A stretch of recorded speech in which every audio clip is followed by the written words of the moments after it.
Now, imagine you're sitting in a cafe waiting for your brekky and you pick up the local free paper to while away the time. Scan a few ads, browse a few articles, happens all the time. But who runs these papers? Do they have ulterior motives? Well, the editors of this one certainly appear to have a heap of them. Voice newspaper.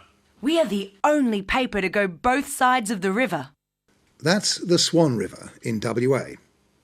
Only 3 issues of Voice have appeared in March and April. In the suburbs around Fremantle, they've had a Mammoth, distribution 35,000.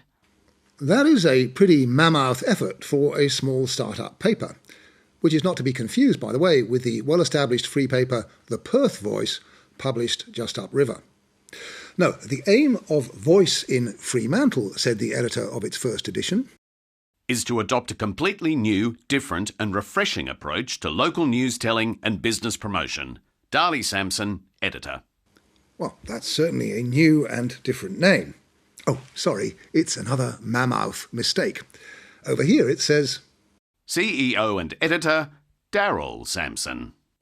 But the newness and differentness of Voice's approach to news goes well beyond dreadful writing and lousy subbing. Take the lead story in its first edition, for example. The continuing saga of delay and obstruction with the best laid plans of the committed developers. Yes, that's just the headline. It's all about the proposed redevelopment of the Royal George Hotel in East Fremantle. Local developers Terry MaGee and Andrew Cobb now say they are further bogged down with the council on matters of car parking. This turgid yarn about heroic developers and an obstructive council goes on for more than 1,000 words. Who wrote it? We're not told. But here's a coincidence. Look up developer Terry William MaGee in ASIC's Register of Personal Names, and you'll find he's a director of a number of companies.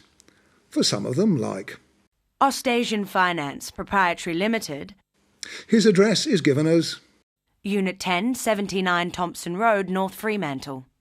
Then, if you look up Voice newspapers in the WA Register of Business Names, you find that editor and CEO Daryl Sampson's address is given as 10/79 Thompson Road, North Fremantle. Isn't that interesting? We don't know if Mr McGee approved of this use of his address. We've asked him, but he hasn't responded. But here's another interesting thing about Mr Sampson. The Voice's rival free paper, the Fremantle Herald, had a front-page story a couple of weeks ago about Voice newspapers not paying its bills. One victim was POS Displays of Sydney, which was owed $2,000 for display stands ordered by Voice's sales manager Tim Lee. POS's Kylie Moulding, reported the Herald, said she had been ping-ponged between Mr Lee's boss, Don Storen, and company bookkeeper Stephen Oliphant, and said she had been hung up on several times. Now, in the first edition of Voice, Don Storen is listed as one of 2 contributors. The boss should surely have been CEO and editor Daryl Sampson. Intrigued, the Fremantle Herald's Steve Grant discovered that Daryl Sampson had the same phone number as Don Storen. At first, Mr Sampson told us he and Mr Storen shared the phone, before in a subsequent call, Mr Storen acknowledged they were one and the same person. How odd. So why would Don Storen want to call himself Daryl Sampson, or vice versa? Well, maybe because of this. 57-year-old Don Storen is accused of having sex with 4 underage boys at the resort he manages on the island of Lombok. That was back in 2006. Former Adelaide businessman Don Storen was found guilty and served 4 years in an Indonesian prison. So, what have we got so far? A convicted pedophile uses a pseudonym to start up a free newspaper which then spooks the business interests of a man whose office he appears to share. But it gets even more interesting. Don Storen's co-contributor in that first edition was Angela Oliphant, who also handled the papers, sales and marketing. And on page 22, Ms Oliphant contributed this riveting piece. Onslow, a new source of vital energy. Angela Oliphant. The Wheatstone natural gas project off the Pilbara coast, wrote Angela, means that Onslow is a small fishing village with an enormous future, with development approvals being issued for short-stay apartments and a large 2-storey shopping centre. And at the bottom of the page, we see Angela's sales and marketing skills on display. Onslow investment opportunity. 5 sophisticated investors required at $400,000 for proposed shopping centre. 54% return to investors. Contact Angela Oliphant. 54%? Sounds too good to be true. And if you need help to take advantage of this fantastic opportunity, you can turn to Ostasian Finance, financial solutions for critical solutions. Just call Angela Oliphant. Ostasian Finance? Rings a bell, doesn't it? Oh yes, that's the company whose director is Terry William MaGee. Who's trying to develop the Royal George Hotel, see page 3 of Voice, and whose address is Unit 10, 79 Thompson Road, North Fremantle. Which is also given by Mr. Sampson, aka Storen, editor of Voice. But what do you know? Ostasian's second director is Angela Sarah Oliphant. Sales and Marketing Manager of Voice. So Angela Oliphant and her husband Stephen, who is Voice's bookkeeper, seem to be right in the middle of this curious web of interests. As the Fremantle Herald has pointed out, the Oliphants and Terry MaGee have figured before in the rich history of property deals in the West. Consultant Terry MaGee today gave evidence at the finance broker's inquiry about his role in the collapse of the Dunsborough Resort Motel project. 41 private investors lost about $1 million. Just one of the deals investigated by the Finance Broking Royal Commission back in 2001. In his final report, Commissioner Ian Temby concluded that Terry MaGee had behaved improperly, though a district court judge later found he had no criminal case to answer. The bloke who valued Terry MaGee's properties back then was Stephen Oliphant. Mr. Temby concluded that his conduct in preparing the valuations was improper. But here's some good news. Stephen's wife Angela was promoted for Voice's second edition. Editor Angela Oliphant. Because Darryl has had to return to his newspaper obligations in Indonesia.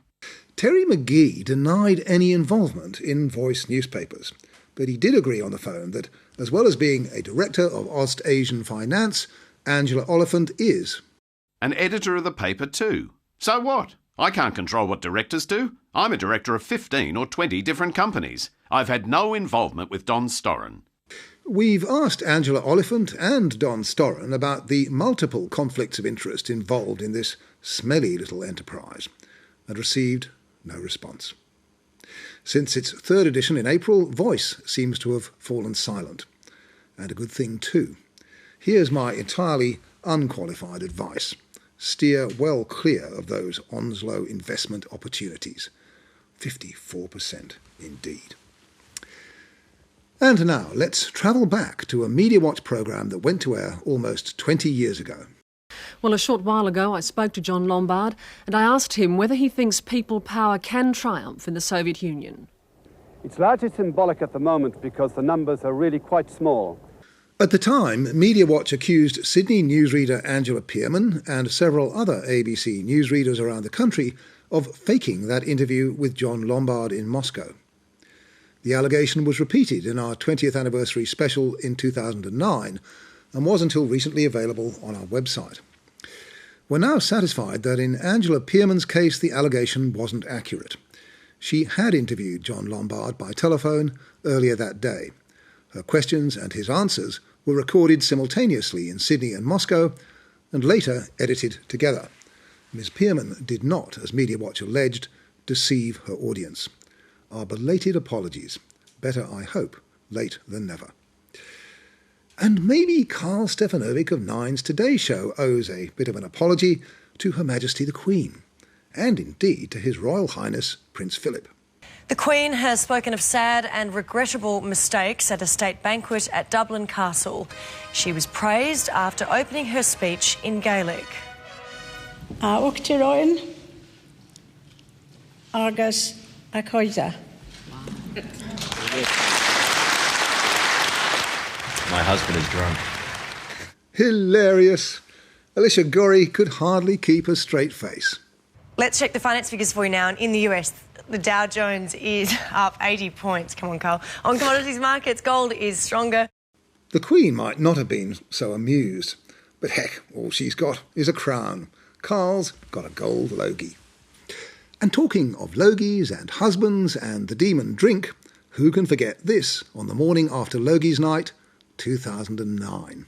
Welcome back to the show. Great to have you company. How good does Lisa Wilkinson look with zero sleep? I applaud you and I salute you and I praise you. Sorry about that, Lisa. It was just too good to resist. That's it for tonight. Until next Monday, good night.